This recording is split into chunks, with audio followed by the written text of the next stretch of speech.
संविधान क्या है और संविधान की आवश्यकता क्यों पड़ती है किसी भी देश। आज हम इस बात पर चर्चा करते हैं, बारीकी से इस बात को समझते हैं। मोटे तौर पे संविधान कानूनों का दस्तावेज है, ये हम सभी समझते हैं। संविधान कानूनों का एक दस्तावेज होता है, कानूनों का एक संग्रह होता है, जिसके माध्यम से किसी भी देश की व्यवस्था, किसी भी देश की सरकार, किसी भी देश के नागरिक, किसी भी देश की सारी व्यवस्थाएं चलती है। तो उसी कानून के माध्यम से चलती है। और संविधान जो है ना, वो कानून, सर्वोच्च कानून होता है। वो सुप्रीम लॉ, किसी भी कंट्री का सुप्रीम लॉ को ही हम कॉन्स्टिट्यूशन बोलते हैं, उस देश का कॉन्स्टिट्यूशन बोलते हैं। अब संविधान की आवश्यकता क्यों पड़ती है? संविधान तो बन गई, लेकिन आखिर उसको बनाने की आवश्यकता क्यों पड़ती है, इसको भी समझना चाहिए किसी भी देश में।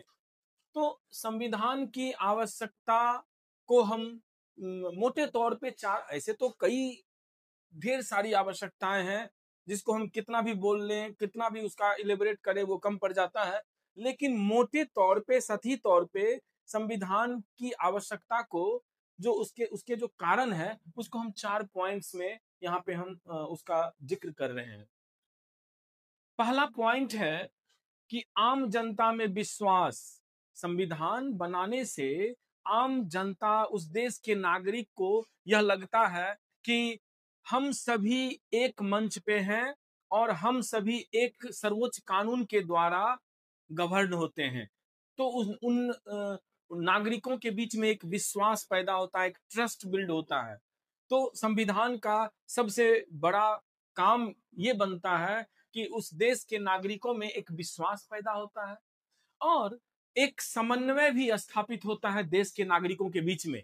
अब समन्वय किस सेंस में स्थापित होता है कि किसी भी देश में विभिन्न तरह के लोग होते हैं, विभिन्न धर्मों के लोग रहते हैं, विभिन्न जाति के लोग होते हैं, तो विभिन्न भाषा बोलने वाले लोग होते हैं, विभिन्न क्षेत्र के लोग निवास करते हैं।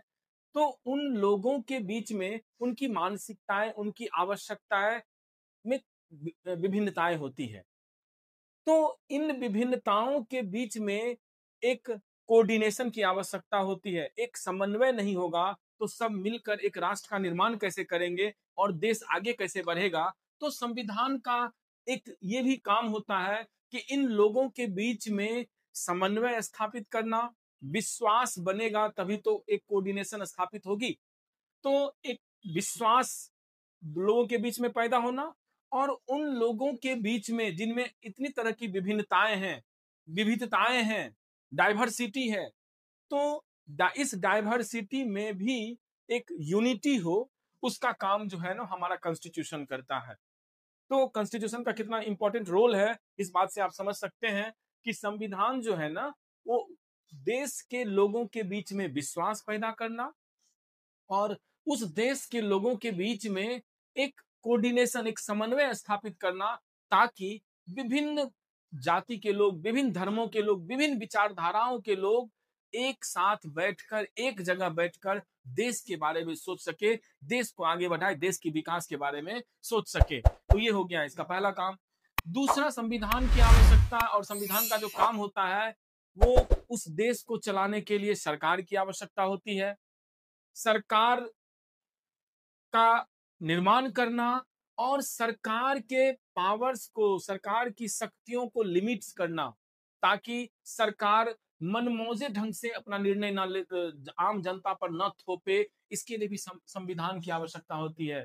तो संविधान जो है वो सरकार का निर्माण तो करती ही है, लेकिन सरकार की निर्माण के साथ सरकार पर अपना नियंत्रण भी स्थापित करती है।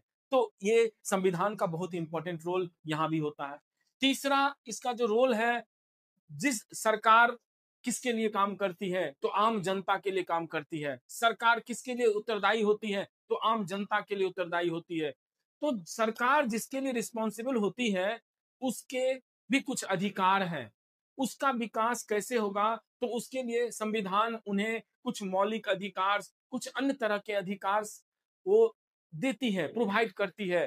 तो संविधान की आवश्यकता इसलिए भी पड़ती है कि उस देश के नागरिकों को कुछ अधिकार मिले, तो इसके लिए संविधान की आवश्यकता होती है।